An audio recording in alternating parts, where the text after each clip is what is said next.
भारत माता की। असम के लोकप्रिय मुख्यमंत्री हिमंता बिस्वा शर्मा जी, केंद्रीय मंत्रिमंडल के मेरे सहयोगी सर्बानंद सोनोवाल जी, हरदीप सिंह पुरी जी, असम सरकार के मंत्रीगण, सांसद और विधायकगण और विशाल संख्या में पधारे हुए मेरे भाइयों और बहनों, मोई होमो ओहोम बासिक आगोतिया कोई हारोदिया दुर्गा पूजार उलोग आरु शुभेच्छा जानोईशो।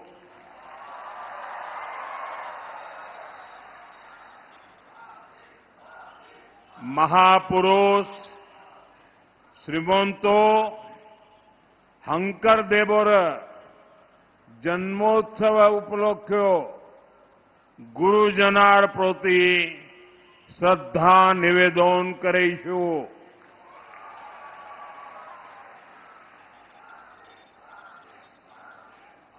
साथियों, मैं बीते 2 दिन से नॉर्थ ईस्ट में हूं। जब भी मैं नॉर्थ ईस्ट आता हूं तो अभूतपूर्व स्नेह और आशीर्वाद मिलता है। खास तौर पर असम के इस क्षेत्र में जो स्नेह, जो अपनापन मिलता है, वो अद्भुत है।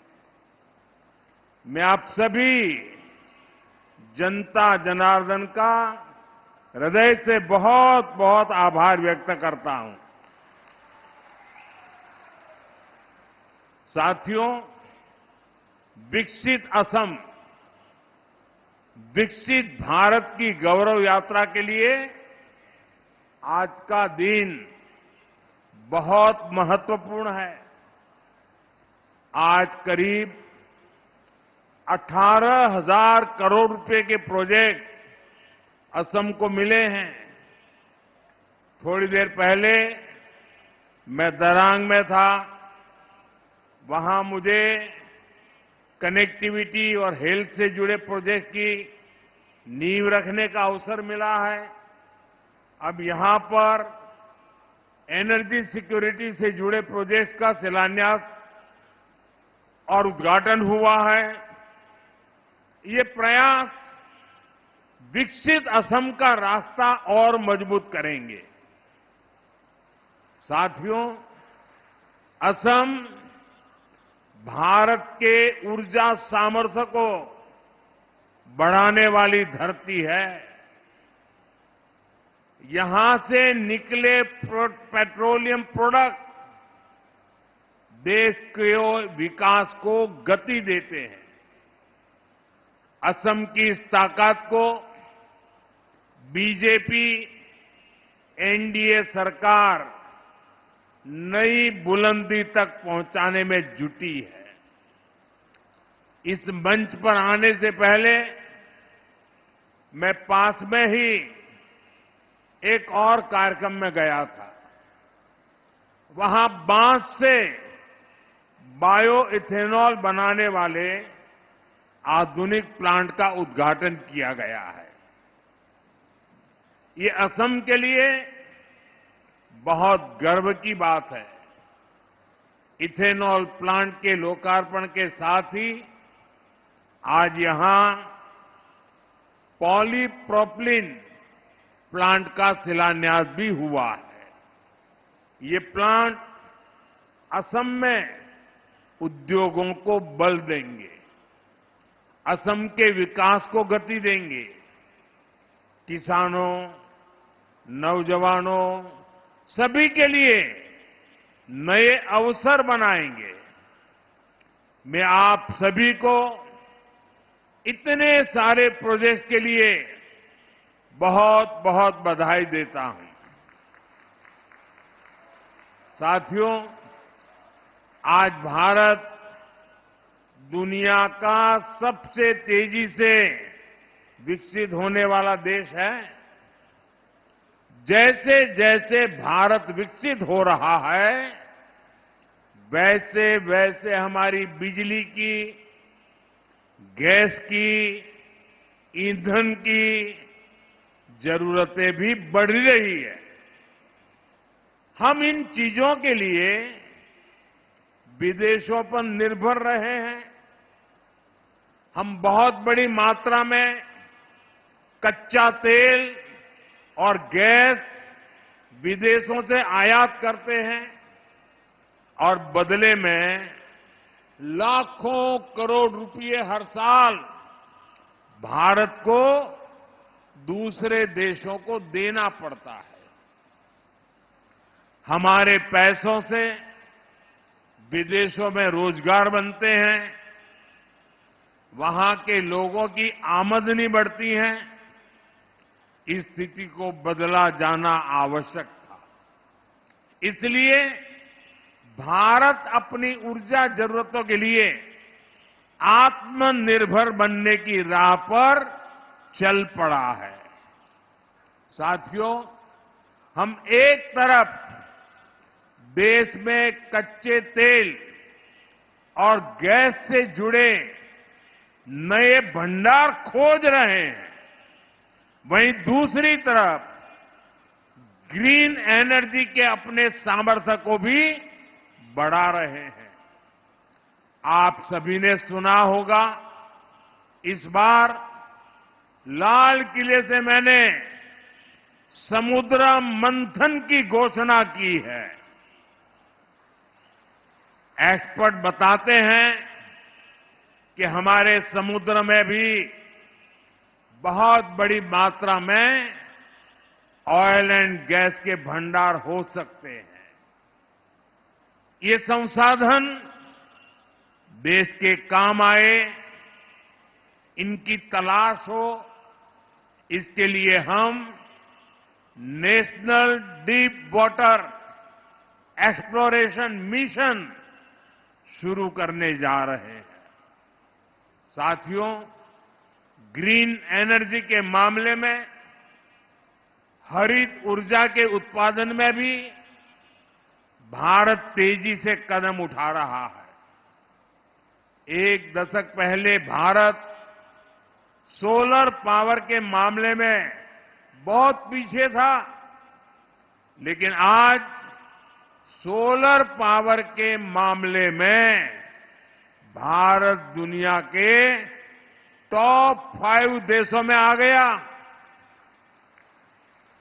साथियों, बदलते हुए इस समय में भारत को तेल और गैस के विकल्प के रूप में और भी ईंधनों की जरूरत है। ऐसा ही एक विकल्प है इथेनॉल। आज यहां बांस से इथेनॉल, बाम्बू से इथेनॉल बनाने वाले प्लांट की शुरुआत हुई है। इसका बहुत बड़ा फायदा असम के किसानों को होगा, मेरे ट्राइबल भाई बहन और परिवारों को होगा। साथियों, बायो इथेनॉल प्लांट को चलाने के लिए जरूरी बांस का इंतजाम भी किया जा रहा है। सरकार यहां के किसानों को बांस की खेती करने के लिए मदद देगी और बांस की खरीदी भी करेगी। ये बांस चिपिंग से जुड़ी छोटी छोटी यूनिट्स लगेगी। हर साल करीब करीब 200 करोड़ रुपए इस क्षेत्र में खर्च किए जाएंगे। इस एक प्लांट से यहां के हजारों लोगों को फायदा होगा। साथियों, आज हम बांस से इथेनॉल बनाने जा रहे हैं, लेकिन आपको वो दिन भी भूलना नहीं है जब कांग्रेस की सरकार बांस काटने पर जेल में डाल देती थी। वो बांस जो हमारे आदिवासियों की रोजमर्रा की जिंदगी का हिस्सा है, उसे काटने पर पाबंदी लगी हुई थी। हमारी सरकार ने बैम्बू कटिंग से बैन हटा दिया और आज ये निर्णय नॉर्थ ईस्ट के लोगों को बहुत फायदा पहुंचा रहा है। साथियों, आप सभी अपनी रोजमर्रा की जिंदगी में प्लास्टिक से बनी बहुत सारी चीजें इस्तेमाल करते हैं। प्लास्टिक की बाल्टी, मग, बॉक्स, कुर्सी, टेबल, पैकेजिंग मटेरियल, इस प्रकार की बहुत सारी चीजों की जरूरत हमें रोज पड़ती है। आप जानते हैं, ये सब बनाने के लिए जो चीज चाहिए वो है पॉलीप्रोपाइलीन। पॉलीप्रोपाइलीन के बिना आज के जीवन की कल्पना भी मुश्किल है। इसी से कारपेट, रस्सी, bag, fibre, mask, medical kit, textile, न जाने क्या क्या बनता है। ये गाड़ियों में काम आता है, मेडिकल और खेती के उपकरण बनाने में काम आता है। आज इसी पॉलीप्रोपाइलीन के आधुनिक प्लांट का उपहार असम को मिलेगा, आपको मिलेगा। इस प्लांट से make in Assam, make in India, इसकी नींव मजबूत होने वाली है। यहां दूसरे मैन्युफैक्चरिंग उद्योगों को भी बल मिलेगा। साथियों, जैसे असम गोमोशा के लिए जाना जाता है, एरी और मुगा सिल्क के लिए जाना जाता है, अब इसी तरह असम की पहचान में पॉलीप्रोपाइलीन से बना टेक्सटाइल भी जुड़ने जा रहा है। साथियों, आज हमारा देश आत्मनिर्भर भारत अभियान के लिए परिश्रम की पराकाष्ठा करके दिखा रहा है। असम इस अभियान के प्रमुख केंद्रों में से एक है। मुझे असम के सामर्थ्य पर बहुत भरोसा है, इसलिए असम को हमने बहुत बड़े अभियान के लिए चुना है। और ये अभियान है सेमी कंडक्टर मिशन।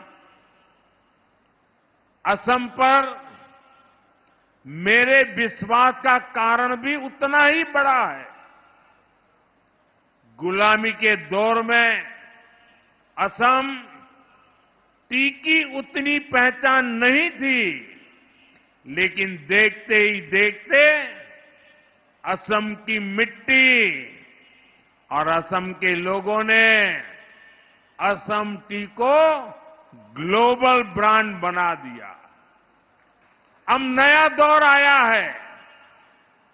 भारत को आत्मनिर्भर होने के लिए दो चीजें चाहिए, एक ऊर्जा और दूसरा सेमीकंडक्टर, और असम इसमें बहुत बड़ी भूमिका निभा रहा है। साथियों, आज बैंकों के कार्ड से लेकर मोबाइल फोन, कार, हवाई जहाज और स्पेस मिशन तक हर इलेक्ट्रॉनिक चीज की आत्मा एक छोटी सी इलेक्ट्रॉनिक चिप में समाई जाती है। अगर हमें ये सारे सामान भारत में बनाने हैं तो चिप हमारी होनी चाहिए। इसलिए भारत ने सेमी कंडक्टर मिशन शुरू किया है और इसका बहुत बड़ा आधार आसाम को बनाया है। मोरी गांव में तेजी से सेमीकंडक्टर फैक्ट्री का निर्माण चल रहा है। इस पर 27,000 करोड़ रुपए खर्च किए जा रहे हैं। ये असम के लिए बहुत गर्व की बात है। साथियों, कांग्रेस ने देश में लंबे समय तक शासन किया है। यहां असम में भी कांग्रेस ने कई दशकों तक सरकार चलाई है। लेकिन जब तक कांग्रेस की सरकारें रही, तब तक यहां विकास की रफ्तार भी धीमी रही और विरासत भी संकट में रही। बीजेपी की डबल इंजन सरकार असम की पुरानी पहचान को सशक्त कर रही है और असम को आधुनिक पहचान से भी जोड़ रही है। कांग्रेस ने असम को नॉर्थ ईस्ट को अलगाव दिया, हिंसा दी, विवाद दिए। बीजेपी असम को विकास और विरासत से समृद्ध राज्य बना रही है। ये हमारी सरकार है जिसने असमिया भाषा को क्लासिकल लैंग्वेज का दर्जा दिया। मुझे खुशी है कि असम की बीजेपी सरकार नई नेशनल एजुकेशन पॉलिसी को भी तेजी से लागू कर रही है। यहां स्थानीय भाषाओं में पढ़ाई को प्रोत्साहित किया जा रहा है। साथियों, कांग्रेस ने नॉर्थ ईस्ट के, असम के महान सपूतों को भी कभी सही सम्मान नहीं दिया।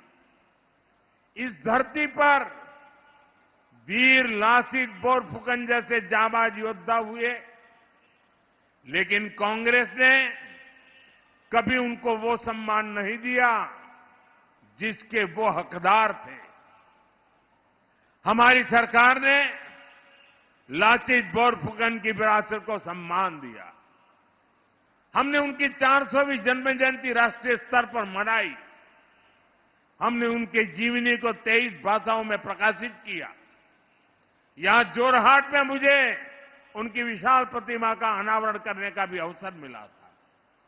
कांग्रेस ने जिसकी उपेक्षा की, हम उसे अग्रिम पंक्ति में लेकर चल रहे हैं। साथियों, यहां शिवसागर का ऐतिहासिक रंगघर उपेक्षित पड़ा हुआ था। हमारी सरकार ने इसका नवीनीकरण किया। हमारी सरकार श्रीमंत शंकर देव की जन्मस्थली बटाद्रवा को विश्व स्तरीय पर्यटन केंद्र बनाने का काम कर रही है। जैसे वाराणसी में काशी विश्वनाथ धाम परिसर बना है, उज्जैन में महाकाल महालोक बना है, वैसे ही असम में हमारी सरकार मां कामाख्या कॉरिडोर भी बना रही है। साथियों, असम की संस्कृति और इतिहास से जुड़े अनेक ऐसे प्रतीक हैं, अनेक ऐसे स्थान हैं जिन्हें बीजेपी सरकार नई पीढ़ी के लिए संरक्षित कर रही है। इससे असम की विरासत को तो फायदा हो ही रहा है, असम में टूरिज्म का भी दायरा बढ़ रहा है। असम में जितना अधिक टूरिज्म बढ़ेगा, उतना ही ज्यादा रोजगार हमारे नौजवानों को मिलेगा। साथियों, विकास के इन प्रयासों के बीच असम के सामने एक चुनौती विकराल होती जा रही है। ये चुनौती है घुसपैठ की। जब यहां कांग्रेस की सरकार थी तो उसने घुसपैठियों को जमीनें दी, अवैध कब्जों को संरक्षण दिया।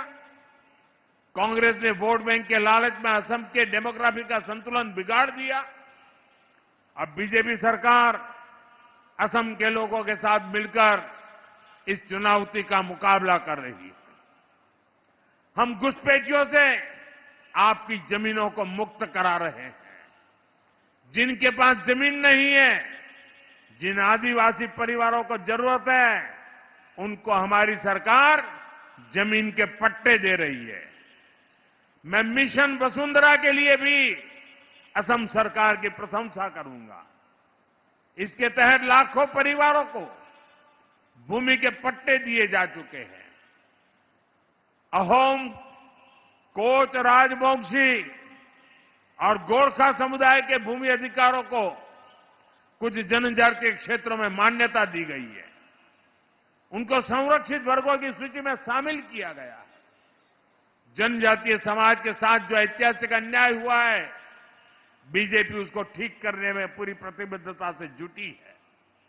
साथियों, बीजेपी सरकार के विकास का एक ही मंत्र है, वो मंत्र है नागरिक देवो भव।